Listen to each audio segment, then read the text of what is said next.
kenthos walu gembol manyor-manyor duneng dungkul wana dadi alas-alas dadi wana. Depate, pripun? Gawe kaget ati kula tak kira ana cantrik ingkang sowan. Lah iki ora mangling rak Bagong to Dipate. Weh, ladara. Iki kok aneh temen. Ing atase Bagong kok sowan ning Sukalima. Ning ati-ati lho, Kang. Bagong kuwi wong ndugal kewarisan kuwi anake Semar. Mula nek nganti mengko Kakang kuwi klera-kleru le paring pangandikan, gedene nyocok atine Bagong, oh aja takon dosa. Bocah kuwi arep kaya ngono nek nesu ngirani lho, Kang. Mula tak gawe ati-ati ya, Di. Iya, sing ati-ati wigatine apa? Gek timbalana kae kok malah merem-merem kok malah turu bocah kuwi. Oh, mana kawan Bagong gawe kaget. Atiku dene kowe sowan ana ing Sukalima, janur gunung kadingaret. Monggo adat sabene kowe kuwi ora nate sowan ana ing Sukalima. Bagong kowe padha raja sak praptamu. Pana kawan. Pangestunipun Penemban Durna tansah winantu ing kabagyan sowan kula tebih saking Sambikala kepareng kula ngaturaken sembah sumungkeming pangabekti kula konjo. Oh iya tak tampa. Pangestuku tampan ana ya Bagong. Kula pundi nggo jimat paripe ndayan ana ing kasantosan. Oh Dipate, sajake rada lerem atine kok. Basane ya genep tata kramane ya unggah-ungguhe. Iki lagi pertama. Engko saya suwe ya saya sakarepe dhewe aku kuwi kulino karo Bagong. Bagong padha raja sak praptamu. Pate Sesuki. Lah ra tenan. Sengguna lali Sengkuni winantu ing kabagyan sowan kula kepareng kula ngaturaken sembah pangabekti kula konjur kena Pate. Iya Bagong tak tampa pangestuku tampanana. Kula pundi nggo jimat. Bagong padha raja sak praptamu. Ndara Satama? Ya. Wilujeng Ndara bekti kula konjo? Ya, pangestuku tampanana. Nggih. Keng ibu pundi? Hus. Ngandel ora. Wis. Men kepengin kangen Tahu tak nggo balapan jaran Wis ngandel ora. Oh, Bagong kowe aja kebangetan ya, Bagong. Iki mapan ana ing Sukalima. Mula kowe kudu nganggo tata krama. Mekaten inggih Penemban. Kowe ana wigati apa? Apa sok wigati saka karepmu dhewe apa diutus karo bapakmu Semar? Sowan ana ing pertampan Sukalima lah kok dadi mengijen tanpa ruang. Nuwun sewu Penemban. Kepareng kula nglairaken dhateng gegembolaning ati kula. Lho, lah kok dadak sowan menyang Sukalima? Apa ora pantes kowe sowan menyang negara Ngamarta? Niki pancen pun dadi lenging ati kula.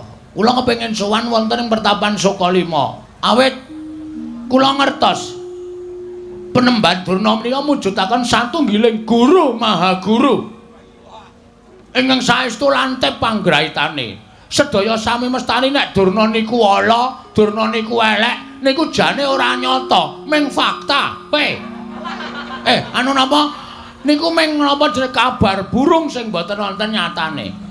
Ning tumrap kula Begawan Durna menika satunggiling pandhita ingkang lantip panggraitane tur tresna dhateng siswa-siswanipun. Buktinipun ndara-ndara kula Pandhawa nalika alit dereng saged napa-napa panjenengan kula wentah dados siswa Sukalima saniki sami lantip panggraitane dados pitataning satriya punjer-punjering para sinatriya piye iki mau kok turah omong-omongan kalimate wis kentekane mula-mula pitados nek Begawan Durna niku pancen satriya linuhung linuhur linuweh Ndara Janaka saniki dadi wong sing pinter manah nggih to beberapa kejuaraan disabet semua pialanya niku awit panggulawentah sampean iya pancen Janaka kae mulang manah aku. Terus saniki Ndara Werkudara. Ndara Werkudara duk nalika pados banyu degan Banyu suci Perwitasari ya tirta pawitra mahening suci niku sampeyan sing maringi. Jaman golek ngelmu kasampurnan kawruh panunggal. Sastra patri cetha. Sastra cetha paripurning wangsit, sastra jendra hayuning rat pangruwating ndiu. Niku sampeyan nggih peparing. Terus sampeyan didhawuhi supaya nyemplung wonten ing samudra. Ndara Werkudara nurut kalih dawuhing Begawan Durna, wekasan ketemu kalih Dewa Ruci, terus paring tirta pawitra maning suci. Kaya ngoten kok wong do ngandhani nek Begawan Durna niku elek. Eleke nggon ngendi kula tak takon. Asline sampeyan niku suci. Asline sampeyan niku pendhita asli, mboten kok pendhita mbiyeh-mbiyeh kaya sing kondhang sakniki niku. Wah, Depati mangrungokke niku Bagong iso njunjung derajat kula. Mengke riyen to. Mengke riyen ampun bombong atine sik, ken neruske ature ken neruske. Terus wigatine kaya apa? Nah. Sowan kula menika penemban. Kula menika estunipun nggadahi raos susah ing batos. Merga kawontenan dusun kula menika sampun boten kanten-kantenan. Kawontenan desa kula, desane Bapak Karangkadempel menika sameneika sampun boten tentrem, sampun boten ayem, sampun boten rukun. Langkung-langkung wonten menyebarnya nggih menika gosip virus corona. Niku membuat resah para penduduk desa, wekasan wis pokoke padha nungsang puyang gudel bingung. Gregeten kula tuku dayaju mbangane corona. Ngandel ora, saya suwe rak saya ora cetha to. Kok sik Bagong kuwi aja ngawu gawar ngawur. Terus piye? Nah, terus kula niku jane kepengin bangun desa. Bangun desa kula supaya pulih. Wong niku padha ngerti marang ketentreman, ngerti marang kerukunan lan ampun gampang disok-sok karo napa niku pawarta sing saya gawe memedhi tumraping para kawula. Srana kula kepengin bangun desa. Ning kula ngertos wong ajeng bangun desa niku mboten mung agalan tok, tegese ora mung kekuatan lahir tok. Ning muga kekuatan batin. Nah, mula saking menika dinten menika menemban kemareng mboten kemareng kula badhe suwita dados siswa panjenengan. Kula dados cantrik panjenengan lan mugi paduka Sang Maha Guru kula keparenga maringana wejangan ngelmu kekuataning batin tumraping kula menapa kekuatan batin kedah kula upaya wonten pundi papanipun kula pitados kalian Penemban Durna napa sakrep pengendikaning Penemban Durna badhe kula nut kula badhe ngestokaken dawuh cekap semanten atur kula nawi wonten lepatipun anggen kula mujatur kiranging parama sastra lan kiranging basa diagung pangaksami wekdal kula aturaken dhateng Bapak Pranatacara matur sembah nuwun. Piye, Kang? Mangke riyen Dipati, mangke riyen. Niki wonten srana ning sampean meneng mawon. Oh nggih. Lho, kok sik Bagong? Lah musuhe to karo Begawan Durna kuwi apa lahir batin? Serius. Lahir batin. Bumi langit dadi paseksen. Menawi ngantos kula mangke niku antaraning ati lan lati kali ati ora nyawiji sampeyan mangesotke kula. Mangsotke Bagong kere sak lawase. Kula kinten ket biyen kula nggih pun kere. Yen pancen kowe lahir batin bakal tak udaneni. Jernyatane yen pancen Begawan Durna kuwi nampa siswa ora milah-milahke siswa sing duwe derajat pangkat, siswa sing sugih apa sing miskin, nanging bakal tak tampa lahir batin nggonmu suwita karo aku.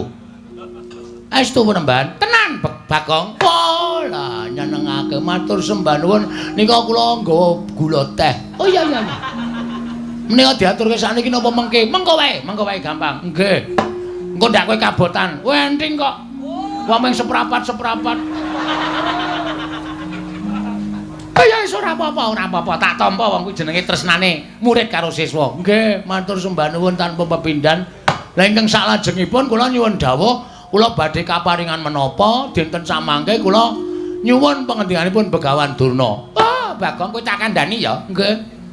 Iki mau aku karo Adipati Haryasengkuni kuwi nedeng ngrembug bab impen. Lho. Ngimpi? Iya. Sampeyan ngimpi ngapa? Ditiliki teng 1001 malam mawon. Mengke teng mriku menawi impenipun kembang menika loro, menawi godhong menika 3 lajeng dipun wolak-walik mawon. Panjen bocah nek wis tumindake elek iki kaya ngono kuwi. Aku ngimpi, iki aku ngimpi yen to kowe kuwi mangku Sang Hyang Rembulan, Bagong. Weh, tegese napa niku? Kowe bakal entuk kanugrahan sing gedhe, kowe bakal entuk kabejan sing gedhe. Lan apa yang mbok aturake mau mbok menawa jumbuh karo impenku, nggonmu bakal dadi panutaning para kawula sak padukan Karang Kadempel nggone bakal mbok bangun mau. Sayekti iki mengko mbok menawa dadi srana kasembataning sediamu, Bagong. Wah, jan tepat. Ora ana klerune. Ndekno Pandhawa kuwi ya akeh pendhita-pendhita sepuh. Begawan Nabiyasa kae ya pinter, ning aku ketoke ora srek suwita karo Begawan Nabiyasa kae. Terlalu halus. Aku golek pendhita sing kira-kira sok halus sok kasar. Ya gelem tumindak elek, ya gelem tumindak apik. Kok kayane cocok Penemban Durna. Iya, Bagong. Matur sembah nuwun Penemban. Lajeng impenipun menapa? Lah, iki mau sejatine aku bakal paring pangandikan kalawan kowe. Nggih. Kemaringipun paring pangandikan menapa? Kowe tak kandhani ya. Bakal kelakon penjangkamu, bakal kelakon nggonmu bakal kedunungan sarta bisa mbangun desa. Waton kowe bisa ngupaya kang aran Kayu Kastubamulya. Kayu Kastubamulya? Iya. Kowe dadi srana syarat wangunaning desa ing mapan ana ing panggonanmu. Yen kowe bisa nggayuh Kayu Kastubamulya, mbok menawa kowe bisa sak traju sak babak karo Raden Werkudara, siswaku duk nalika semana. Lha madosi teng pundi niku? Niku toko kayu do enten mboten nggih? Nek Kayu Kastubamulya kuwi dudu kayu sak lumrahe. Ning kayu kuwi kayu duweni daya. Kayu kuwi duweni kekuatan. Kayu kuwi kayu sing malati. Sarta kayu ing saben wong ora duweni. Ya kuwi Kayu Kastubamulya. Terus anggenipun ngupadi wonten pundi? Nah, kowe tak kandhani. Kayu Kastubamulya kuwi papane ana ing Gunung Candrageni. Waton kowe bisa munggah ana ing Gunung Candrageni, iso nggayuh Kayu Kastubamulya. Apa ingkang mbok jangka bisa kasembatan pembangunaning desamu bakal ngrebda ngrembaka para kawan Bagong. Kakyatri sang kapirangu rinanggul kinempit kembet.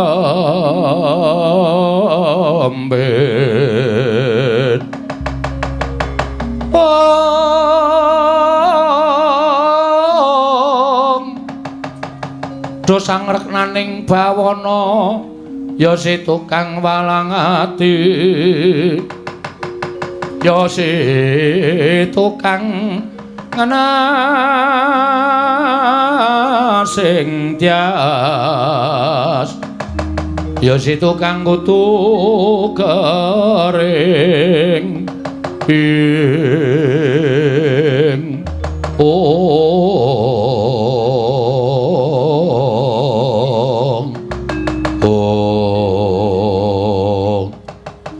Gunung Candrageni ini pundi? Gunung Candrageni kuwi sak pinggire Gunung Mahameru. Kuwi mapan ana ing ana Tibrasara, kowe munggah ning Gunung Candrageni. Ing kono ana wujuding kawah. Kowe nyemplunga jroning kawah. Kowe modar iki engko. Nuwun sewu. Kula mlebet wonten telenging kawah. Kowe mlebu ning telenging kawah. Mengko jroning kawah kono kowe bakal nemokake wujuding Kayu Kastubamulya. Nun sewu, napa kula mboten pejah, Bagong? Kowe kelingan ora Werkudara? Ora ana jamak lumrahe wong kang padha ngias karo pengendikaning Begawan Durna. Wong akeh wong kang ora padha percaya karo Begawan Durna ing atase golek ngelmu kok nyemplung telenging samudra. Nanging ngelmu kuwi papane menyang endi papan wae. Waton percaya kowe karo gurumu, mesti kowe bakal entuk ngelmu. Kowe entuk ingkang mbok jangka, kowe entuk ingkang bakal mbok gayuh. Oh nggih. Nggih ngestakaken dawuh. Nek wis mantep ya mantep, yen iya ya iya, yen ora ya ora. Yen wani aja wedi-wedi, yen wedi aja wani-wani. Kuwi kudu mbok cekel sing kukuh bakuh. Nggih, siap. Wani ora? Wonten. Nek ming nyemplung kawah wonten, wonten pun mboten napa-napa. Kula urip ya ming doyak-oyak dep kolektor kok. Lha wong kula nyemplung teng kawah malah entuk ya kelakon mulya, ora entuk ya modar teng mriku mboten napa-napa. Oh, bagus, bagus. Yen pancen kaya mangkono kowe mangkat to. Dina iki dina ingkang prayoga. Dina iki wektu ingkang apik tibane ratu yen napa engko gayuh bakal iso kasembadan. Ngene nggih ngestakaken dawuh. Nyuwun pamit penembahan matur sembah nuwun ya sampun paring ilmu kalian kula. Wah iya Bagong wis ora dadi ngapa. Ana ki ana partai kula nyuwun pamit. Ya Bagong sing ati-ati aja kaya bocah cilik. Ndara Satama kula nyuwun pamit. Ya Bagong sing ati-ati aja kaya bocah cilik. Nun nggih. Sampun nggih penembahan. Oh iya Bagong tak sangoni puja sesanti. Nereng sambi kala sak laku jantramu. Muga-muga kasembatan penjangkamu. Nyuwun pamit tambahing pangestu sing ati-ati aja kaya bocah cilik Ponokawan Bagong.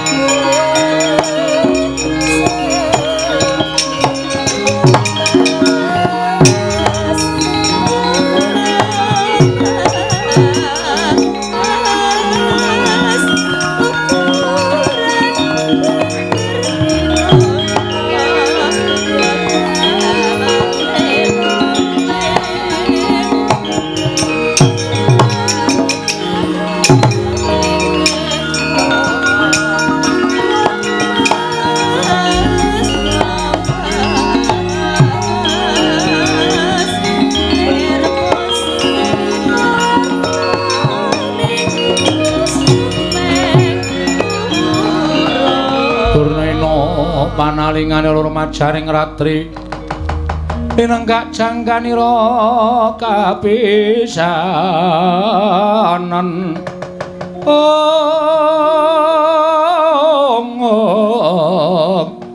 aning perang Bratayuda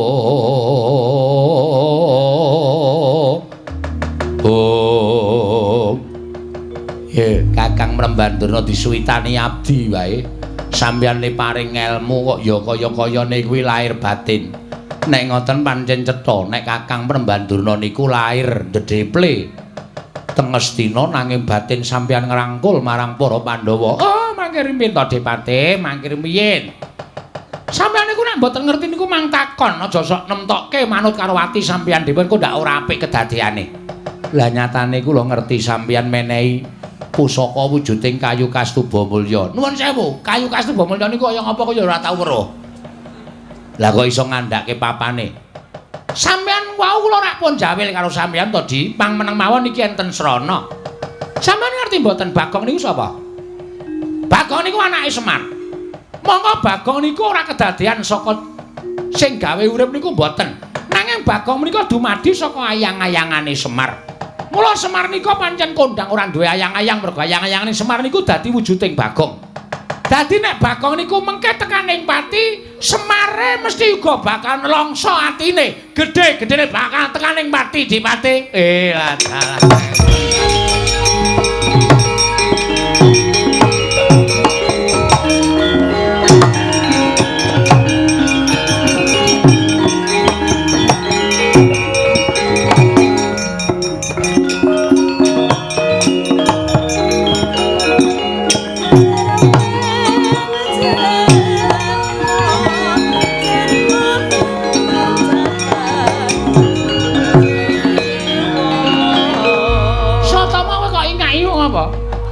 Bola-bali nek Ponokawan edan le mlaku medal Jawi kala wau mepet kula jebul sambi nyopet dompet kula. Wah, lah KTP barang ilang. Sin kok sin. Barang ilang wis. Bagong iki nek pancen kon kaya ngono ya printere ra jamak-jamak. Pancen arep mlaku adoh mula tumuli golek sangu. Golek sangue kok nyepol dompete wong liya. Oh, Depate, pripun? Bagong munggah wonten ing Gunung Candrageni ora ana ingkang bakal bisa bali urip. Mesti bakal tekaning pati. Nggih, kula ngaturake panuwun. Lah, kejaba saka niku gandeng kula wis menehi dalan Mula sampeyan ya kudu makarya, makaryaning ngabdi kepatihan pripun Kakang Mrembanduna. Kurawa mangketake. Bagong dilimpe ning dalan, pateni teng dalan. Upama mengko munggah Candrageni Bagong ora tekaning pati, ning nek Kurawa melu gawe srana pati ning Bagong niku luwih becik lan luwih prayoga. Oh nggih, ngestakaken dawuh. Nek ngoten kula tak medal njaba, kula tak ndhawuhi para sata Kurawa laku dedemitan. Yen perlu Bagong dilimpe dipateni. Pun ngoten mawon. Bagong mati Semar pepes ora duwe kekuatan. Semar mati Pandhawa ringkih. Mateni Pandhawa angel mijet wae nganti suwe banyu sinaring. Kula nyuwun pamit Kakang. Nggih, ngatos-atos di ngatos-atos.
Kanjeng Rama mesinipun paduka mboten gadhahi tumindhaing kados mekaten menika. Wes utama ya kaya ngene iki wong sing kudu mbelani karo sesembane, mongko janjane geseh karo atiku.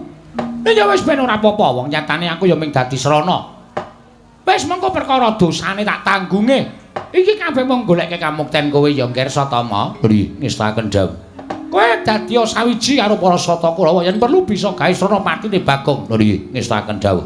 Bubarna para cantrik mangyu dijanggan padha mangarsama. Pun bapa wong atuamu nedya manjing telenging pertapan. Nggih, ngestaken dawuh Bapa Penemban. Kaya wis ora ana dawuh maneh, Ger, anak Wasatama. Purnagati ning pananggilan. Sang Pinandhita arsa kundur kedatun jeluk saking dampar kencana kinampit gambaran gading. Kadhiraken sangganing Perumban Cedi manggung ketanggung Jaka Paloro ing sami ngambil pacaraning keprabon kawis tinggal saking Mandura tindak nyosri Naranata lamun ngatinon saking Mandura kaya tansah katon bebayaning marga Petroi ngapa kowe ngadangi lekku mlaku tru Gong kowe tak takoni kowe jujur jarine bojomu tak takokke nek kowe lunga saka ngomah. Heeh. Kowe pamit karo bojomu arep meguru karo Begawan Durna, ya to? Heeh. Tegong. Piye? Akeh guru, akeh pendhita sing apik, sing ampuh. Ning kena ngapa kowe kok milih Begawan Durna? Pendhita Durna kae ngelmune ngawu gawar ngawur. Nek nganti kowe engko entuk ngelmu sing nyengsarake karo uripmu, sing kapitunan ora mung kowe, ning aku gareng karo Bapak Semar melu ngrasake. Mula janjane aku diutus karo bapak supaya nyusul karo kowe kon bali ning Karangkadempel. Aja meguru karo Begawan Durna. Truk, apa? Aku ndek niat bangun desa. Monggo sawise aku sowan ning Sukalima, Begawan Durna ngendika karo aku bisane kelakon nggonku bangun desa. Yen aku kudu golek kayu Kastubamulya ning Gunung Candrageni, Gong. Kayu Kastubamulya kuwi wis tau weruh rupane urung. Lho, urung. Lah kok tok goleki? Tur kowe manut karo ngendikane Begawan Durna. Kok kowe arep munggah Gunung Candrageni? Pancen sing wis tak antepi, Tru. Jarene Penemban Durna, nang kono engko ana kawah. Nek aku wani nyemplung kawah, aku entuk kayu Kastubamulya, Gong.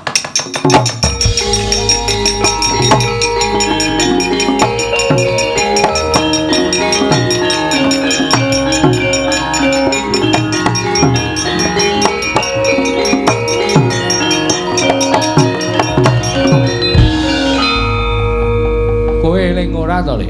Hah? Sing jeneng kawah kuwi papan sing panas. Panase ngungkuli panas geni ana ing Marcapada. Nek nganti kowe mlebu jroning kawah kuwi mau, kowe mati mati, Gong. Truk, mbok ora sok ndisi sing keparenge sing gawe urip. Mati urip ora saka cangkemmu. Mati urip saka kersaning sing gawe jagat. Kowe kalingan ra? Jaman Ndara Werkudara golek banyu suci Perwitasari kon nyemplung segara. Aku terinspirasi saka Ndara Werkudara. Ndara Werkudara nekat nyemplung segara wae ora mati malah entuk tirta pawitra maning suci. Aku ya tak nekat nyemplung kawah. Kowe modar. Ora. Kok iso omong nek ora? Werkudara wae ora mati kok. Ndara Werkudara beda karo kowe, Nyuk. Suwe-suwe mangkel aku ngandani karo kowe iki. Minggat kowe ora usah ganggu kekarepanku to. Kowe lunga. Ya wis nek ngene bae. Nek pancen kowe ora gelem tak jak bali ngene bae, Gong. Yo tak ewangi yo. Piye carane golek ning aja nyemplung? Ora aku arep tetep nyemplung, aku ora ngadus barang dasare. Aku arep nyemplung, ora sah. Rasa nyemplung goleki saka dhuwur, munggah Gunung Candrageni ya kena. Ning digoleki saka dhuwur. Ora, wis to kowe mulya. Kowe mulih ora? Kowe ora mulih salin perkara karo aku lho. Ora ana kakang, ora ana adi lho iki. Gong, ora edan kowe. Ora edan iki serius aku. Gelem mulih ora? Ora gelem mulih. Aku tegel karo Petruk. Kowe wani wae karo aku. Lho. Sing tak wedeni apamu aku nek kaya ngene iki ora wedi sapa-sapa, Truk. Aku nek wis katokan abang ngene iki wis nekat. Ora usah dadak pisan-pisan kowe dadak ridu lakune Bagong. Gong, aku njaluk karo kowe mulya tenan, Lek. Nek ora gelem mulih aku meksa karo kowe. Nek kowe meksa karo aku, salen perkara karo aku ana Kakang Adi gelut. Aku mau nek kon gelut karo kowe. Nek ora gelem mulih, nek ora mulih ya wis, aku ning ngemot tae wangi terus. Gong. Gong.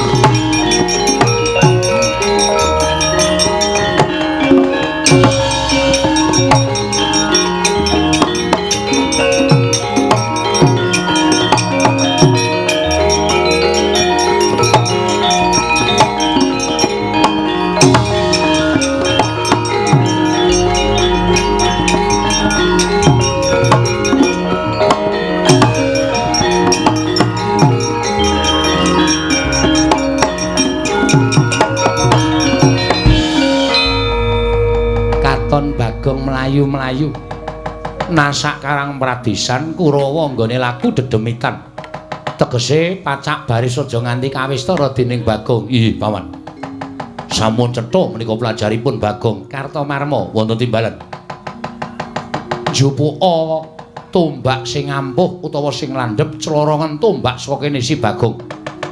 Yen Bagong kena tombakmu tekaning pati ngendikaning Kakang Prembandurna, Bagong kuwi nyawane Semar. Bagong ki ayang-ayangane Semar. Yen Bagong mati, Semar mesti melu tekaning pati. Mara coba Bagong lepasana pusaka. Yen pancen tekaning pati, kowe karo aku wajib munjuk atursanipun anak Prabu Duryudana. Lho nggih, ngestaken dawuh saking mriki. Aja ketok lho, Nggir. Aja ketok lho, ndak ketara. Ndak ketara.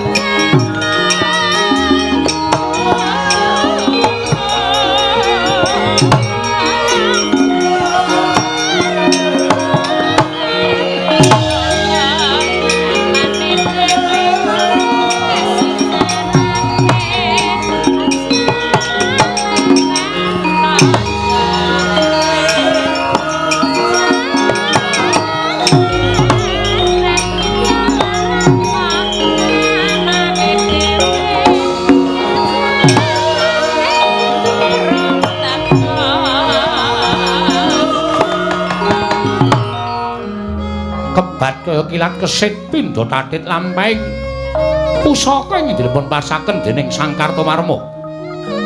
Mawi daya kemanden mila pelajari datan Kasak Netra. Kilura Bagong datan Prayitna. Kenging dadane nalika semanten Konta kaprapal kendang kapracondang mbuh tibane wonten pundi papan dununge. Kagiat Kilura Petruk kantong bolong ngurupi kawontenanipun ing rayi Kilura Bagong.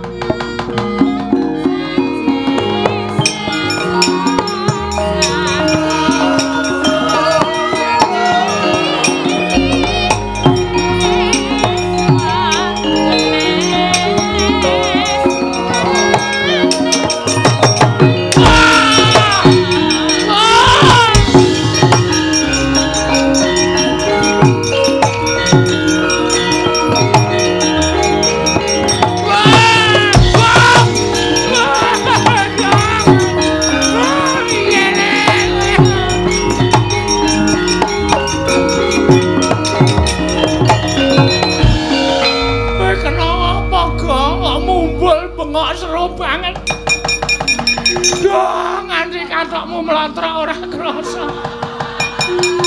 Wong kontal kok bokonge telos-telos. Gong kowe kena apa? Pak, Bagong kesonjo boyo, Pak.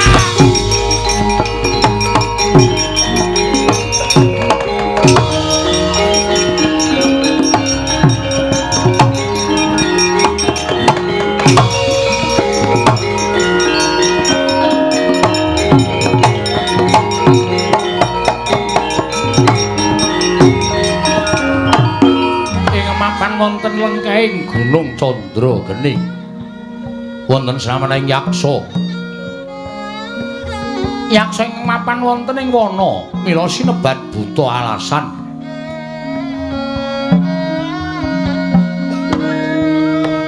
Ingkang nami Dedya Kala Harga Yaksa. Sawetawis tinanggena jagi wonten ing wana lengkahing Gunung Candrageni. Sawetawis Sang Harga Yaksa sawetawis wekdal datan pikantuk tedha krana telasing sato kewan ing mapan wonten ing lengkahing Gunung Candrageni. Mila katingal lenggah atenger-tenger kaya pepes bayu kang tapis kaya ora duweni kekuatan. Krana sawetawis candra datanan nedha sato kewan piwak angunjuk toyaning sendhang. Krana mangsa ketiga satemah asatoyaning sendhang dadya bingung-bingulungan ing cipta Sang Harga Yaksa meminta dhateng panguwasaning dat mugi pikantuk penanging dawata sageta pikantuk tedha wonten ing madyaning wana lengkahing Harga Candrageni. Dadya kumangkono jering pangandika Sang Yaksendra ingkang dereng kababaring lisan. Om Dedyan Kala Rudra Mas Patik Raja Dewaku. Ladala. Nganti bersasat kaya wis ora kuat ganggonku njemangkahake suku. Ngrembiyake asta. Merga wis ora kuat kaya wis kelangan otot bebayu. Suwene nggonku golek pangan. Ana ing alas persasat kaya wis sinumpet dening panguwasaning para dewa. Aja kok wujuding kidang menjangan kethek wae kaya wis entek. Aja kok wujuding kethek nadyan wregul wae kaya wis ora ana. Dumadakan ketiga ngerak angagak-agak tetesing banyu dan ora teka. Mula sendhang-sendhang padha asak. Pendak esuk nggonku golek tetesing banyu embun supaya isa nelesi marang tenggok. Nanging ewadene kaya sinumpet dening panguwasaning dewa. Ladala. Lah apa ten bakal tekaning pati aku mapan ana ing alas kene. Yen to nganti durung ana tandha-tandha bakal teka panganku saka kemuraning para Jawata. Nggone wis paring urip kalawan aku mapan ing alas kene. Dewa, dewa. Aja nganti kula menika sampun ngantos pejah wonten ing madyaning wana. Menawi jengandika dewa menika sipatipun adil mesti kemawon tartemtu badhe paring tedha dhateng abdipun Harga Yaksa ing mapan wonten lengkahing Candrageni menika dewa.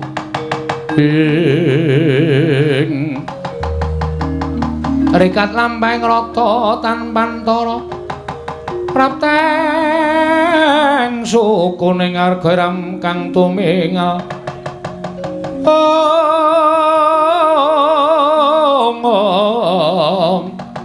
Hiram kang tumingal dendeng saengga praja. Kocap kacarita nalika semanten. Dereng paripurna sami Sang Harga Yaksa angudha raos madaning telenging wana ingkang ketap-ketap saking dirgantara. Nenggih kontaling ki Lurah Bagong. Nalika semanten kenging pusakaning Sang Hyang Parasata Kurawa dawah wonten kajenganipun Sang Harga Yaksa kagiat kadrakasan yang sedhikya Harga Yaksa wau.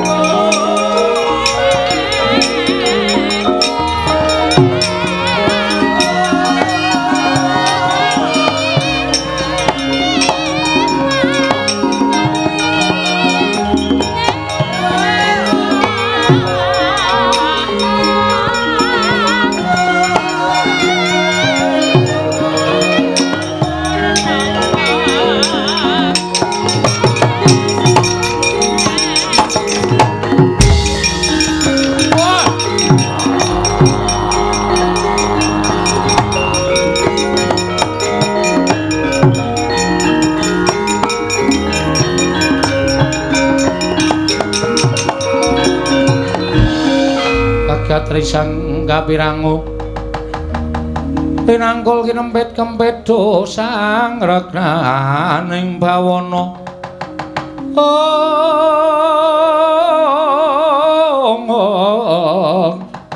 dosang regnaning bawana ya si tukang walang ati latala la jebul dewa mireng apa sing dadi pangudha rasaku nggon kowe suwe ora mangan sarta ora ngombe ning jroning alas la kok dadi ora ngerti sangkan marane iki ana wujuding menungsa ingkang tiba saka ing dirgantara mara bareng tak kespadake latala sajake wis tekaning pati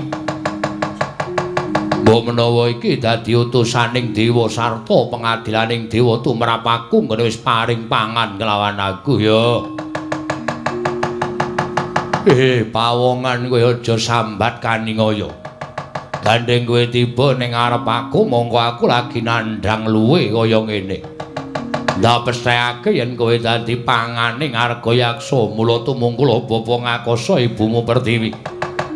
Kowe dadi isen-isen ning wadukku yen ana luputku aku njaluk ngapura mbuh sapa kowe sing baku kowe tetep dadi panganing Arga Yaksa dina iki ha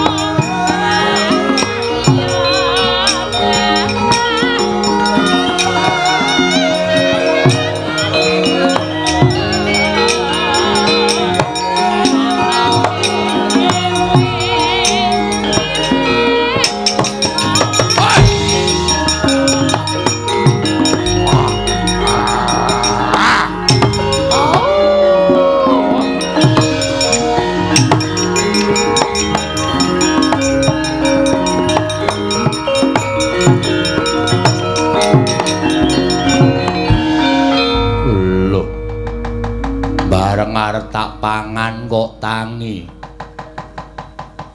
Aku ini harus dipangan tangi. Tangi sike iki kok. Aku kok ora krasa kena pusakane Kurawa ketoke lho. Ana mak jelek ning dada terus kontal. Aku isih sadar ning antariksa iki aku isih iso eling aku bengok-bengok kok. Terus pet ra eling Purwadasina kok ngerti-ngerti tekan ning kene.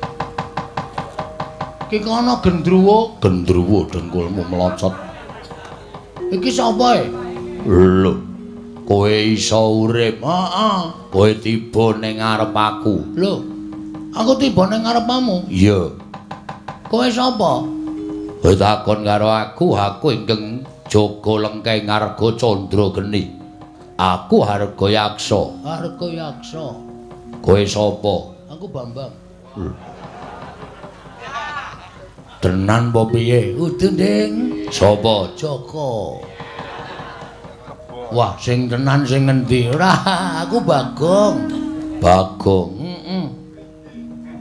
Bagong wong saka ngendi? Aku saka Karangkadempel, anake Semar. Anake Semar. Heeh. Ngopo kok tiba ning ngarep aku? Niatku arep munggah ning Gunung Candrageni. Aku sing jaga Gunung Candrageni. Nah, gandeng kowe sing jaga Gunung Candrageni. Aku njaluk palilamu ya, Arga Yaksa. Njaluk palilah piye? Lilanana aku tak munggah ning Gunung Candrageni. Sik. Kowe arep golek apa ning Gunung Candrageni? Aku nampa dawuh pangandikaning guruku. Gurumu sapa? Begawan Durna. Aku kon golek kayu Kastuba Mulya ning tengah-tengahing kawah sing mapan ana ning Gunung Candrageni. Oh, ladala kowe nglalu. Kawah kuwi awane panas. Kawah kuwi panase ngungkuli geni Madyapada. Yen kowe nyemplung kawah kowe tekaning pati. Aku duwe keyakinan kok, Arga Yaksa. Kowe duwe kapercayan piye? Mati urip ki ora saka kawaning, mati urip saka kersaning Gusti. Mula nek guruku dawuh aku kon nyemplung kawah, aku ya arep nyemplung mergo aku ki suwijining siswa sing ngabekti marang dawuh perintahe guru. Ning gurumu njlomprongke karo kowe ora ana wong golek kayu kastuba mulya kok mapan ning telenging kawah. Selagine aku wae sing tunggu harga Candrageni iki durung ngerti wujuding kayu kastuba mulya. Mula kowe kuwi janjane dijlomprongke karo gurumu ning kowe ora krasa. Masa guru kok njlomprongke? Ora ana guru kok mulang karo murid kok gawe bodho iki guru ngendi ora mungkin. Mergo aku ndek kapercayaan guru ki nek wis dawuh lahir batin kudu tak tindake. Terus aku tak munggah ning gunung kene. Syarate ana. Syarate apa? Bayar. Ora. Aku ora butuh duit. Terus aku kudu kon ngapa? Waton kowe iso ngalahke aku kowe kena munggah gunung Candrageni. Piye kira-kira kowe wani karo aku apa ora? Yen kowe iso ngalahke aku, kowe munggah gunung Candrageni. Yen kowe kalah karo aku, kowe dadi panganku tak lebokke ning wadhuku. Waduh. Wah, berat iki. Aku mungsuh kowe. Iya. Nek iso menang munggah gunung, yen ora iso menang kowe tak dadekke panganku. Wis ngene wae. Pangane dadak gedabikan kesel. Aku perang karo kowe, nek kowe kira-kira ngelih, ning asli kowe ngelih. Iya, wis 3 sasi aku ora mangan. Wah, edan. Ah, nek aku wis modar aku kowe. Aku 2 jam ora mangane mah. Terus aku panganen wae. Lho. Kok kon mangan piye? Mangane dadak gelut tur aku mesti kalah mungsuh kowe. Tinimbang aku kalah mungsuh kowe wis ngene wae. Nyonya, wis aku pasrah wis. Ora entuk kayu kastuba mulya ya ora apa-apa, sing penting aku iso ngewangi uripmu, iso nyambung karo uripmu ki tumrap aku wis ngujudake suwijining sedekah. Mula nek kowe arep mangan karo aku mangan ora apa-apa, ning ya kuwi iwakku ra enak lho. Ora apa-apa. Langu lho, ora apa-apa. Pokoke ra enak iwakku, soalnya aku ki ra tau adus. Iya. Ora apa-apa, ora adus ora apa-apa ning tetep kowe aku dadi panganku nek kowe ikhlas tak pangan. Ikhlas. Ora ikhlas ngopo? Wong mati ki kagungane sing gawe urip kok. Upama aku tok pangan, aku mati, terus kowe dawa umurmu kuwi padha karo aku wis entuk kanugrahan saka sing gawe urip dene aku iso nyambung uripe sedulurku. Kowe nadyan lagi lahi tepung. Wah. Wong kok apike kaya ngono. Pancen aku iki kondang becik kok. Aku iki kondang apikan kok. Mula nek kowe arep mangan karo aku mangan ora masalah. Ikhlas, ikhlas jan dolan balane kok. Oh, lah dalah yen ngono mapano. Ngendi sikik sing kudu tak pangan? Manut. Ndak sikik apa ning atos. Dadak ngempukke. Nek arep empo ya kene iki. Ning kene iki sok metu gase lho. Nek kene mades ngono kowe muntah-muntah. Moh aku apa kene iki malah sadurunge rene nang kene sikik kene luwih jemek. Piye? Wah ngewuhke. Cengel apa piye? Cengel ki empuk malah nyok. Tersan wis gawe wis. Engko ndak kowe selak lara lho. Wis 3 sasi ora mangan, nek ora mangan wong kaya aku ngene iki engko ndak malah kowe ribet uripmu. Kowe mati aku mongko sing adu arep karo kowe. Kowe urung tau ketemu karo pawongan. Aku kok ora nulungi karo kowe iki aku dosa gedhe karo kowe. Yen ngono ikhlas tenan, ikhlas mapano. Wah, untal malang dening Arga Yaksa. Wis untal aja malang. Engko dadak ngombeni. Mujur wae terus langsung tekan weteng. Oh iya, mujur ya kena. Wis ngono wae. Pauntalan ya. Ya wis. Mati wis mbangane bali ya wis isin. Nang kene ra iso munggah gunung malah ketemu buta ngelih. Wis kono. Nggo nyambung uripmu Arga Yaksa ora apa-apa. Aku yakin ikhlas.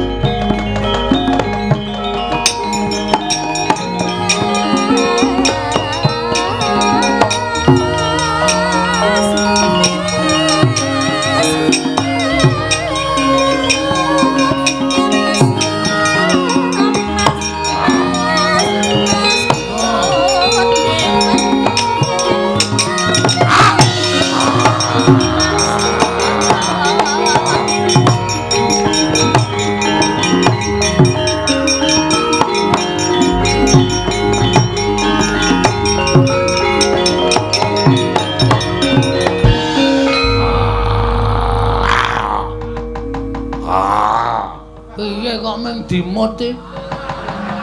Lah ya dikledak. Aku meng risi. Kowe iki rung operasi amandel to? Wah. Kok isih nyentrol semene gedene. Wah, wong apa ya iki?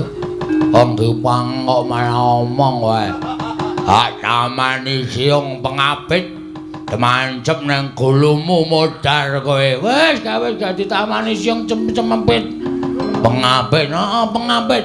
Wis sisan gawe wis nggon pas nganu nadi.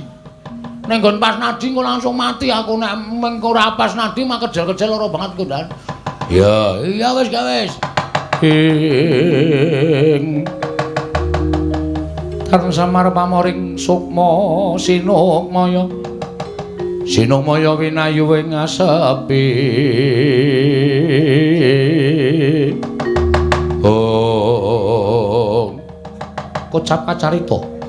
Nalika semanten pus ginigit mestakaning Kilurah Bagong ing Batos Sangarga Yaksa gumun dene wonten tiyang ingkang ikhlas lair batosipun minangka tedhanipun Sangarga Yaksa. Nalika semanten datan mubah, datan musik Kilurah Bagong semanten ugi Sangarga Yaksa ora obah. Angkalipun hanjentung nganti kaya patung. Nalika semanten kalaning para Jawata gaweaning para dewa. Ical wujuding yaksa nenggih pangejawantaing dewaning Kilurah Bagong nenggih sang pukulun Bathara Bawarsari mrepeki ungganing Kilurah Bagong.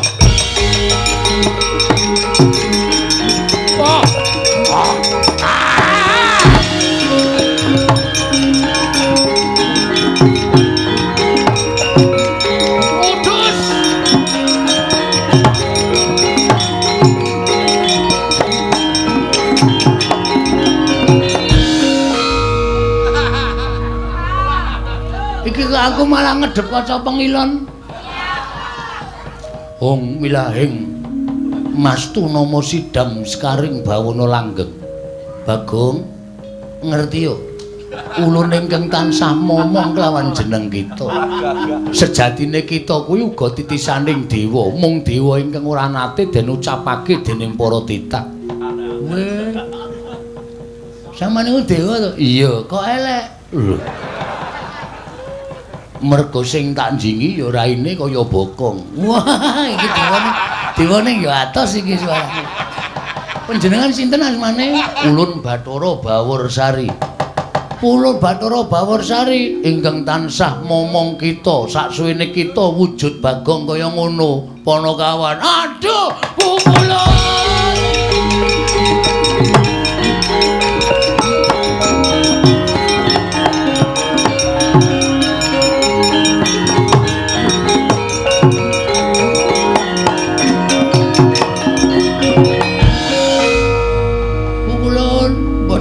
Bilih paduka ingkang tansah momong dhateng jagat kula.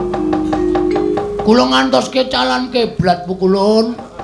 Kula suwita dhateng Begawan Durna, kula niku urip bingung. Kula arep ngopo, arep kepiye, kudu apa sing tak tindakake. Jebul kula koncatan panjenengan. Panjenengan membo dados yaksa. Pancen ulun ingkang tansah gawe lelakon kita, Bagong. Waduh. Ngaturaken panuwun pukulun dene sampun manggi kelawan Pak ingkang abdipun Bagong. Iya, Bagong. Kaya ora dadi ngopo. Lan sumurupa ulun mrepeki kelawan jeneng kita wujud yaksa mau sayekti ulun ngerti laku jantra kita. Ulun kepingin jajal kelawan lahir batin kita. Jebul kita kuwi nadyan ala rupane nanging pakarti kita ngungkuli kelawan wong-wong sing becik pasuryane. Ikhlas sabar ora owel kelawan pati kuwi ingkang ndadekake ulun bombong telenging penggalih ulun Bagong. Sampeyan kok kaya kula. Ulun saksuwene momong kita kuwi ya sak ora-orane solas laganing ulun tiru kelawan jeneng kita. Mengkaten pukulun. Iya. Lan napa to kang dadi karep kita? Teko kita suwita Begawan Durna sarta ngupaya kayu kastuba mulya. Pikulan pukulun. Ngaten nggih pukulun, estunipun kula menika kepengin bangun desa. Mergi menapa? Kawontenan desa sakmenika sampun bubras langkrah boten kanten-kantenan kepengin para kawulanipun menika kula rukunaken langkung malih. Kula damel tentrem, kula damel rukun lan damel manunggal dhateng para kawula sanesipun saengga tetunggalan manunggal tunggal cipta rasa karsa lan karyanipun pukulun. Apa ingkang dadi gegayan kita kuwi bener mekaten pukulun. Nanging Begawan Durna paring dawuh kedah ngupaya wujudipun kayu kastuba mulya pukulun. Bagong wonten dawuh apa ingkang dadi gayuhan kita mau sayekti jebul saknyatane dudu kita ingkang tanggung jawab. Sebabe menapa pukulun? Karang Kadempel kuwi kebawah keperintah ngendi? Karang Kadempel menika kebawah keperintah negari Ngamarta. Monggo rusaking desa Karang Kadempel kuwi kok dadi tanggung jawab kita. Ing mestine dadi tanggung jawabing para Pandhawa, nanging sabab apa? Teka para Pandhawa wisuh lumuh ngentasi perkara. Malah kita ingkang budidaya mbangun desa Karang Kadempel. Yen to kaya mengkono ora ana pigunane Pandhawa dadi songsong pengayomaning para kawula, teka ora gelem nyumurupi rusaking desa Karang Kadempel Bagong. Terus mula kang sangka kuwi, satenane iki dudu pakaryan kita, nanging gandeng kita wis duwe niat. Saka pamrayoga ulun Bagong, kita kudu ngelingake lawan para Pandhawa. Yen kita bisa ngelingake marang para Pandhawa supaya eling yen to duwe wewengkon kang aran Karang Kadempel ingkang dina iki lagi rusak kahanane. Mula para Pandhawa kudu gelem dandan-dandan Karang Kadempel. Ewadene Pandhawa ora gelem dandan-dandan Karang Kadempel, cetha yen to Pandhawa ora pantes minangka dadi songsong pengayomaning kawula sak negara Ngamarta Bagong.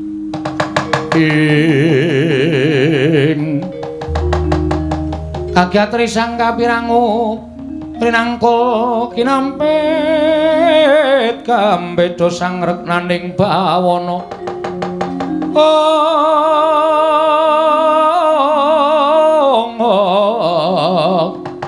Ya situ kang walang ati.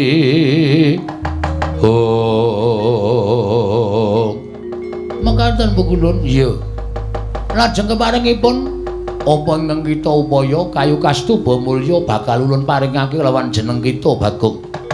Dadi syarat wangunaning desa Karang Kadempel. Nanging sadurunge kita ndandani desa Karang Kadempel luwih dhisik elingna para Pandhawa.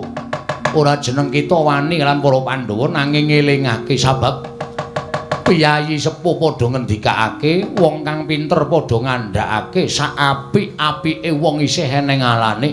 Saala alaning menungsa isih kedunungan rasa apik. Mula gandeng Pandhawa kuwi wong satru ingkang ngateken ati suci pepayung budi rahayu.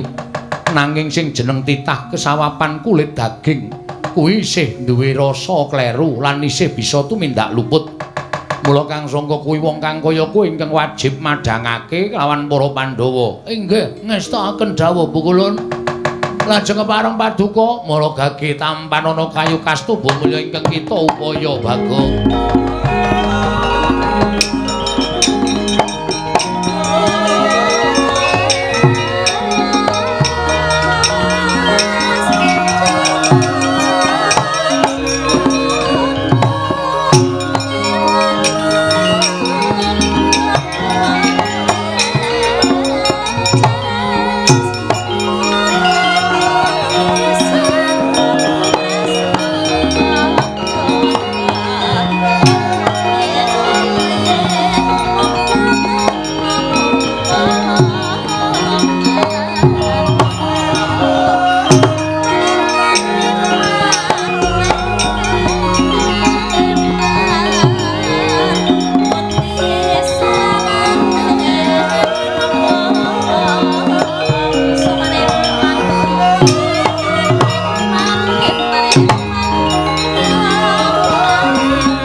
Tanpa pepindhan lajeng selajengipun niki pripun Bu kula nek kula wujud Bagong kaya ngeten niki nek nganti kadenangan para Pandhawa mesti malah kula didukani entek amek kurang golek. Mula kula nyuwun pambiyantunipun Iwang Pukulun Bathara Bawarsari ingkang tansah momong dhateng jagat kula. Kula nyuwun senjata pitulung supados kula mboten wujud Bagong. Kita bakal ulun dandani tanpa beda kelawan kaya ulun nalika semana. Wujud napa ulun? Celeng, wudu.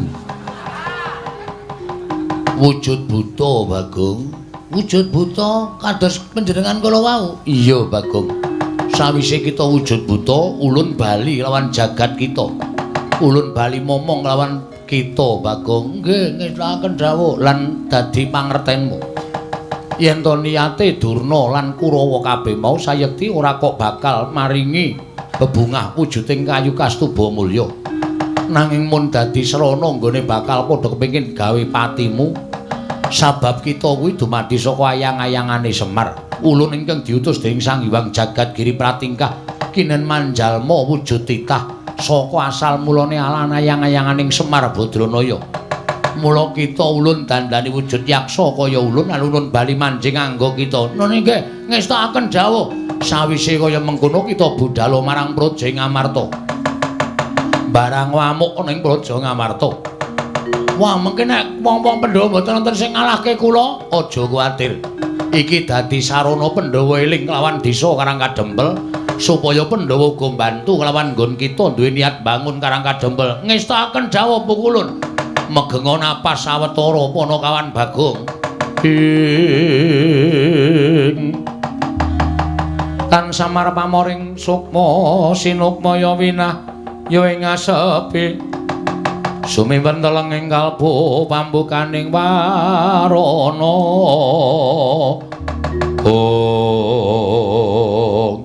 Manteng pangesane Sang Pukulun Bathara Bawarsari. Nyiptake Lurah Bagong ical wujuding Lurah Bagong babar wujuding yaksa. Dadosaken kagyat kadra kasan Lurah Bagong wau.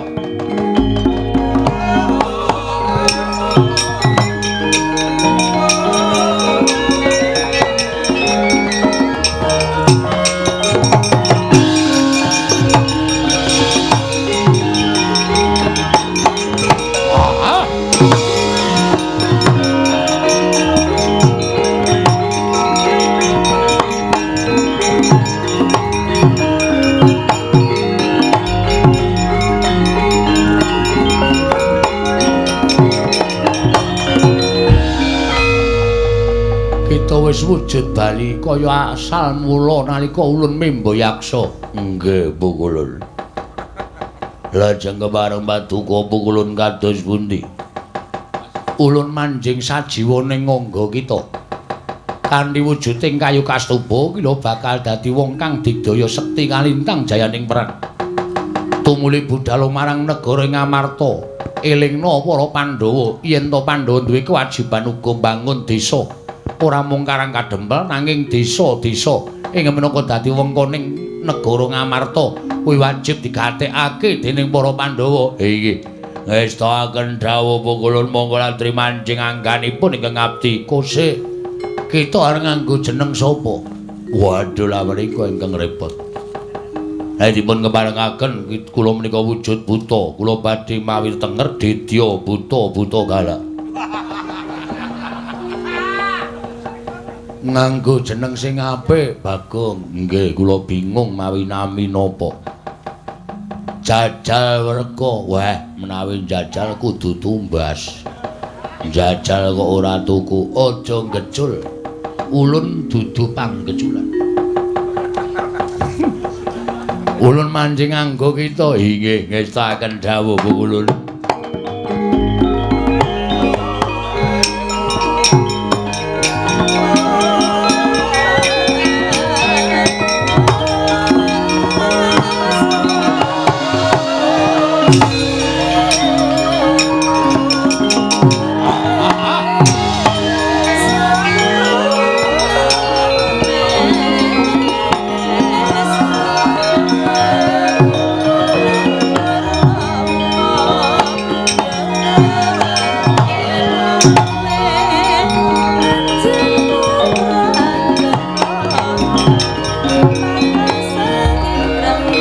Pandhawa tata gati Wisraya Indriyaksa Sara Maruta Pawana Banamargana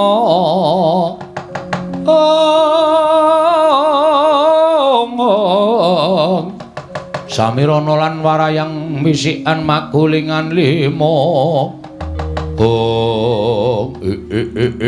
ladala panjen bener ngendikaning wangadi ibu kula ingkang dawuh kelawan aku yen to sejatine iki dudu kewajibanku nanging nggonku tresna kelawan desa Karang Kadempel nganti tak rewangi ketoyong-toyong kaya ngene awakku bareng ketemu Iwang Pikulun Bathara Bawarsari dadi dalan nggonku bakal ngelingake marang para Pandhawa. Pandhawa. Aja banget-banget nggonmu enak-enak lungguhan sira tumpang kendangan dengkul. Ora nggatekke karo kawulamu, Kiwa tengening negara Ngamarta butuh mbok gatekake. Butuh srana wewangunan sing becik yen kowe ora gelem ngulatake karo kawulamu aku ingkang bakal ngelingake karo kowe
Sawanipun Kelurahan Petruk Kantong belum mlajar karya cingak Kelurahan Semar Badrana Semare Koten Prayana Semuriris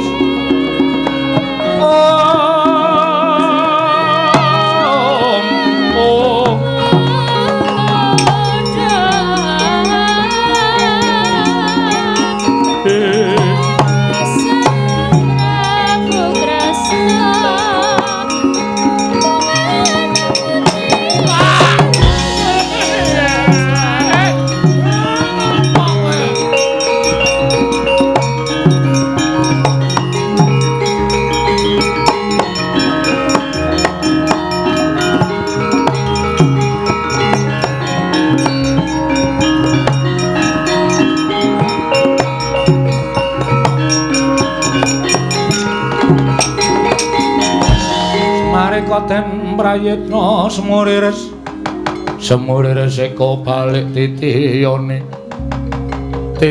Gandayane Trisanya Purnama sasi Petruk ngapa kowe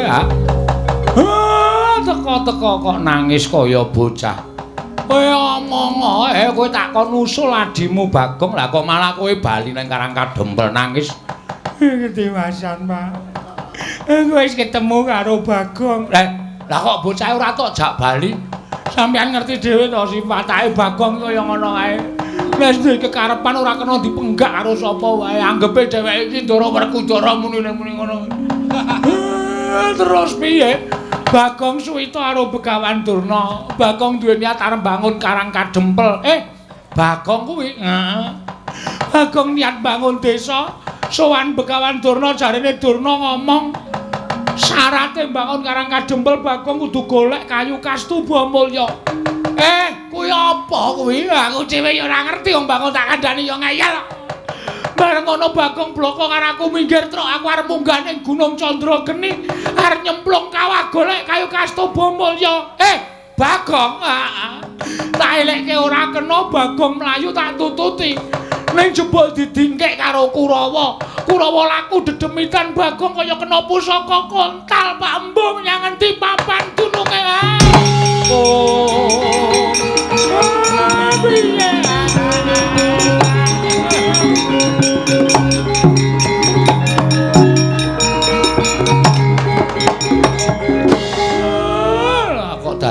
kaya ngono lakone anakku. Jebul niate becik, niate luhur. Bareng ndak petung-petung ming sak bagong kok duwe gegayuhan kaya ngono. Aning sing jeneng wong ki rak duwe gegayuhan dikeparengake duwe gegayuhan sing dhuwur. Nggih. Bagong pripun, Pak? Bagong pripun? Ayo do matur ndaramu Pandhawa kon goleki Bagong nek ora gelem aku tak sing ngamuk. Ayo rek, yo.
Meraina semubang wangarana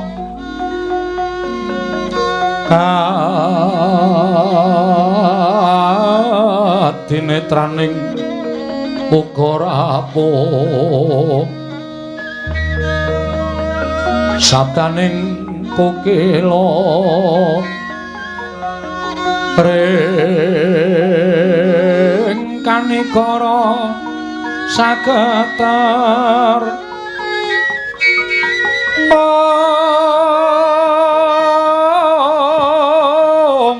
pinedonga engkong lir wowo sing pine panca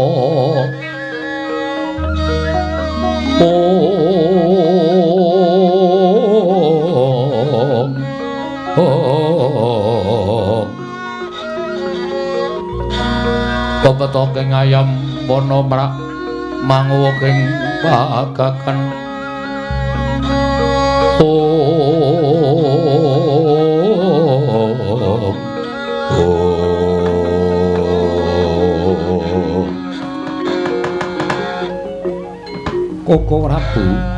Koko Prabu Ndarawati inggih wonten dawuh Yayi rawuh paduka Kanjeng Koko Prabu saestunipun namung badhe kula suwuni priksa krana sampun wonten pinten-pinten pisowanan Kakang Semar Badranaya mboten ketingal sowan menggah menapa ingkang dumados wonten ing praja utawi ing Karang Kadempel nuwun sewu mesinipun paduka Yayi Prabu mboten sisah nyuwun priksa dhateng Raka ing Dwaraka krana mesinipun paduka Yayi Prabu tumunten utusan kelawan kadang kula ing Jodipati menapa dening Madukara supados niti priksa kawontenanipun Kakang Semar nanging sabab menapa dene paduka Yayi mboten utusan kelawan kadang kula panenggak tuwin panengah supados analiti kawontenaning Karang Kadempel Koko Prabu estining manah namung badhe nyuwun priksa dhateng jengandika Kanjeng Koko Prabu krana kuwatosing manah kula menawi Kakang Semar menika nggadahi raos kagelan penggalihipun dhateng para Pandhawa tumunten sak mangke sowanipun Dimas Werkudara menapa dene Janaka upami kula utus wonten ing Karang Kadempel malah saya damel kodheng penggalihipun Kakang Semar mila tumunten sak mangke estining manah nyuwun priksa langkung rumiyin dhateng paduka Kanjeng Koko Prabu menggah kawontenanipun Karang Kadempel Yayi nadan ingkang Raka ing Ndarawati sampun sawetawis mboten pinanggya kelawan Kakang Semar Badranaya mila ingkang Raka mboten saged ngaturaken kawontenanipun Kakang Semar wonten menapa dene sampun pinten-pinten pisowan mboten sowan ngersa paduka Yayi Prabu malah saking pamrayoginipun ingkang Raka ing Dwaraka monggo gandeng sak mangke ingkang Raka sampun sowan wonten Garing Amarta menapa mboten langkung prayogi menawi Pandhawa tetinju dhateng Karang Kadempel Yayi rekat lampahing rata tanpa antara prapteng sukuning arga ram kang tuminga dendeng saengga praja busekan kang pratangga ing dereng ngantos parisamaning Balwacana kasarusaning min kula Semar Badranaya karya kagiat sangya para Pandhawa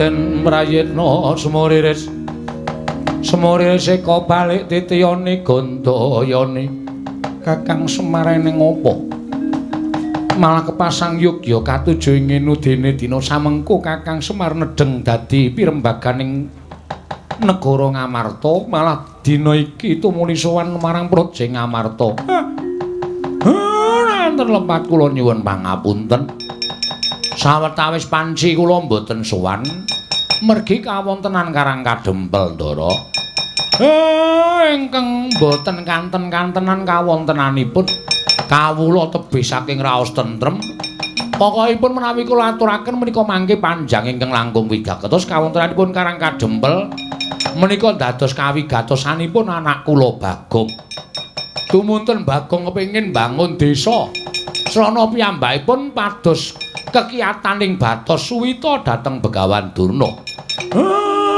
Wong kemawon kula menika wis elek-elek ning Bagong wegah dielekake. Wekasan Durna paring dawuh Bagong iso kuat mbangun desa yen to nganggo syarat sarana kayu kastuba mulya. Ngendikanipun Pendhita Sokalima kudu golek eneng nginggiling Gunung Candrageni, Bagong kudu nyemplung telenging kawah. Ning kula ngerti kabeh niku pancen pangrika dayaning Kurawa ingkang duweni watak angkara budi candala. Mboten gething lan sengit kalih pendhawane ning klebu abdine ya melu digedhingi melu disengiti dening Kurawa. Petruk wadul kalih kula nek Bagong kena pusakaning Kurawa. Kendhang kapracondhang kontal kaprapal sakmenika mboten dipun mangertosi wonten papundi papan dunungipun Ndara.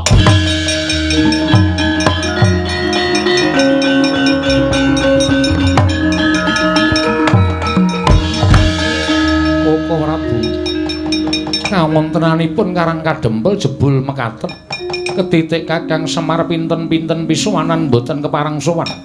Wonten magepokan lelampan kalian Bagong nyatanipun sampun dipun aturaken dening Kakang Semar Badranaya. Kula nyuwun dipun biyantu Ndara. Anak kula Bagong pripun, Pak? Ketiwasan, Pak.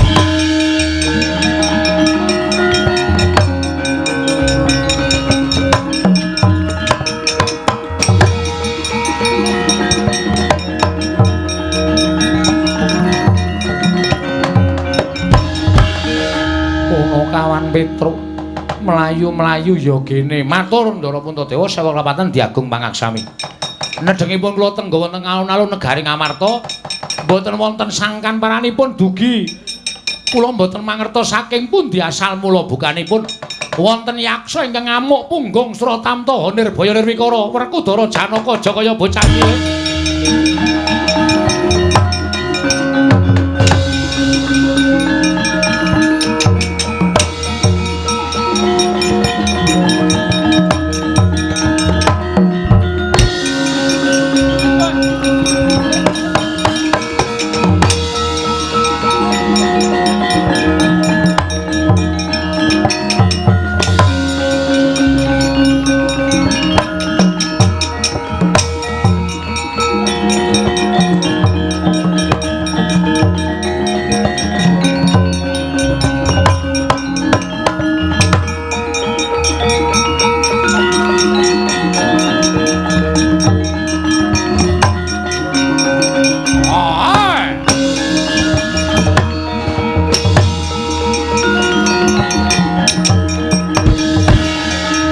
Gancing langit kelap-lapaton lirgin sanging risang mawe gandrung buta tanpa sangkan marat wani ngamuk ning negara Ngamarta sapa Jajal Werka. Hah? Kowe sapa ngaku Raden Janaka? Kowe ngerti karo aku aja kok kowe bapakmu aku ngerti maratuamu aku apal. Bojomu aku apal, anakmu aku apal, bojomu nang tintiting tretek. Ana. Buta nggugu arepe dhewe gawe wiranging Janaka pecah siramu. Ah, pecah genti kowe. Kowe. Ah. Ah. Ah.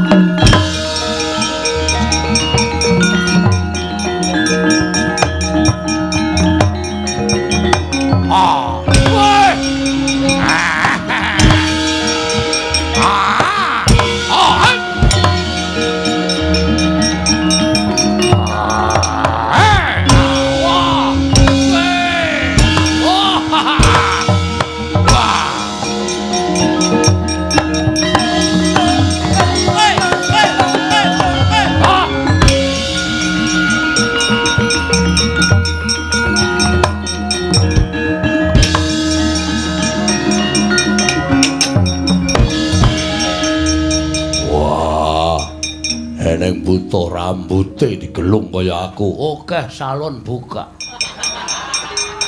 Apa dikira ora entuk gelung kaya kowe? Wah, deplok dadamu, deploke jahe kowe. Wah! Wah!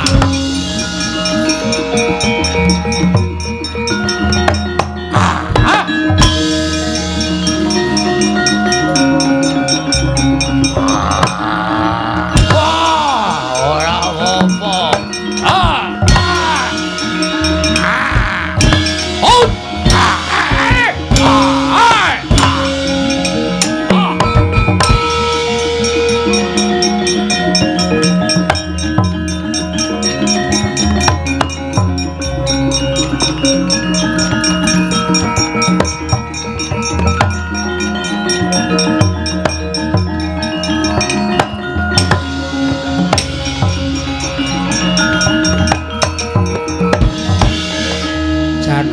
aku Dara kalah.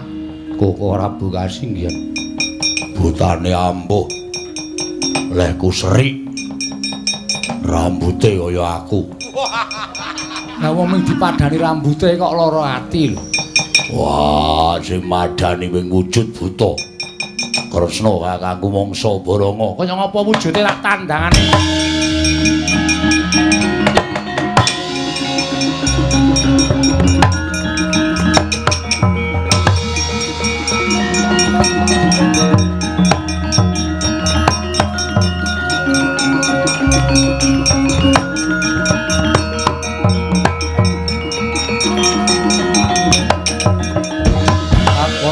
Kresna tantulursa mring Sang Resi Jahnawi Suta ing jagat Dewa Bathara jagat Pangestungkara kena dayane apa lah kok dadi iso wujud buta kaya mengkono kowe oh lah dalah buta kok anggere perang leren ning warung tuku wedang perang leren meneh ning warung ngobo kopi buta apa kae tibane Kyai Senjata Cakra lakon babar jatining wujud parate.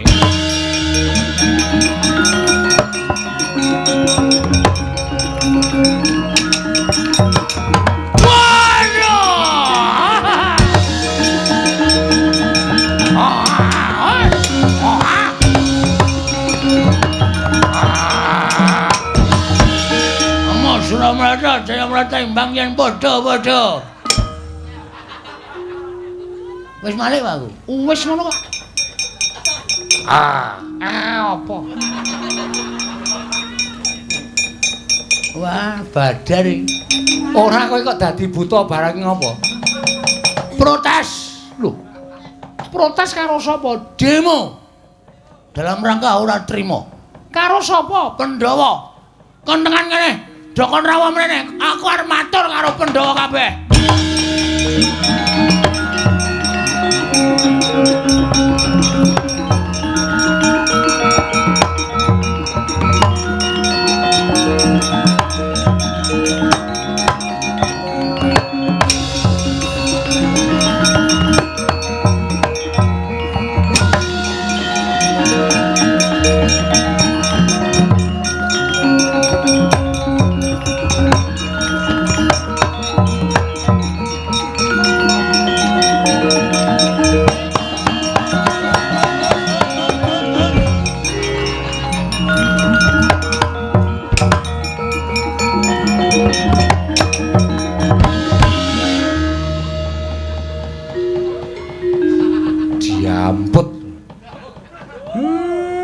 Wong tuwa joget kok dijegal.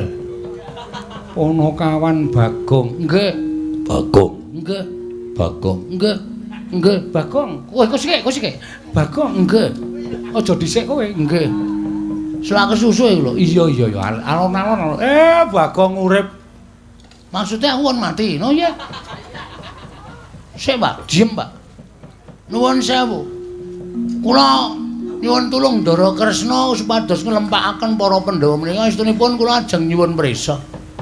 Sampeyan dadi pengarep niku nuwun sewu sing manggatekke napa-napa sing teng jero kedaton nggih. Napa-napa sing teng kiwa tengening negara. Sing nang Karang Pradesan sing nang gunung-gunung ora tok gatekke. Ya ngono kuwi napa pripun minangka dadi pengarep. Kudune sampeyan niku adil. Kudune sampeyan niku tansah tedhak niti priksa dhateng para kawula. Kula kandhani nggih, Gus. Karang Kadempel niku owa-owane werna-werna. Kawulane aja ora rukun, kabeh ora tentrem. Mula nganti kula tak rewangi lunga saka Karang Kadempel pamrih kula. Nek Semar niku wis ketuwan kon bangun. Mula sing kudu bangun nggih anak-anake niki. Ning kula iso apa nek mboten nonton pambiyantune ndara-ndara kula Pandhawa. Kula niku mung masyarakat lemah. Kula niku mung wong cilik. Kula niki mung batur. Selagine kula sing derajate batur wae duwe gagasan bangun desa. Lah sampeyan sing gadah wewengkon kok tanpa mikir wewangunaning desa Karang Pradesa niku nuwun sewu, iso delengke apa ora? Nek ora iso delengke ora masalah. Tak bangune dhewe. Ning kula ora arep suwita karo sampeyan. Kula ora arep suwita karo Ndara-ndara Pandhawa. Saniki sampeyan penak, saniki sampeyan iso lenggah duwe derajat, duwe pangkat. Kok terus ora nyawang isor, sing mangsa wang dhuwur terus. Mengko nek klilipen ngrekoso lho sampeyan. Ngoten. Napa-napa sing dumadi enten ngandhap niku manggatekke. Ngoten. Karang Kajempel niku bapak ya iso apa wis tuwa. Bapak niku bangun kayangan wis ping pira ya, Pak ya? Heeh. Bangun kayangan, bangun SPBU. Bangun taman pariwisata, nggih to, Pak? Heeh. Wis kesel bapak niku lho bagiane Bagong bangun desa. Ning nek Bagong ora dibantu sampean-sampean, ora bakal Bagong nglakon bangun desa. Lah, manunggaling sampean minangka Gusti kula kalih para kawula tetunggalan manunggal iso mbangun desa mujudake rakyat ingkang tentrem ayem manunggal rukun tunggal cipta rasa karsa lan karyane mujudake negara ingkang adil makmur warata tias bagya mulya mengkono. Nek kula ora wani matur ngenten iki sapa sing arep wani matur kaya ngenten iki? Kula minangka dadi wakiling masyarakat nyuwun karo sampeyan mawi sesandhean kalih para masyarakat kawula alit bangun wewangunan, bangun desa, bangun kutha supaya kabeh katon sae, katon endah, katon becik, katon ayem lan katon tentrem. Mengko ndak selak sampeyan dirasani kawula lho. Nek wis kebacut ngrasani, wah wis saya tipis kapercayaning kawula karo sampeyan, saya ngrekoso sampeyan dadi Nalendra Ndara.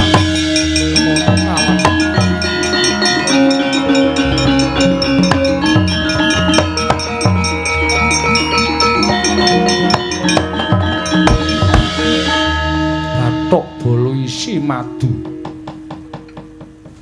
Ana nguneke bathok. Kowe iki dialem bathok bolo isi madu, rupamu elek nanging pikiranmu kuwi becik, atimu becik. Matur suwun. Kula mboten butuh pangalembana. Ning kula butuh kesaguhan sampeyan, kesanggupanipun Ndara-ndara supaya mbangun desa sareng kaliyan kula. Bagong bakal ndak sengkuyung. Bagong ndak sengkuyung lahir batin.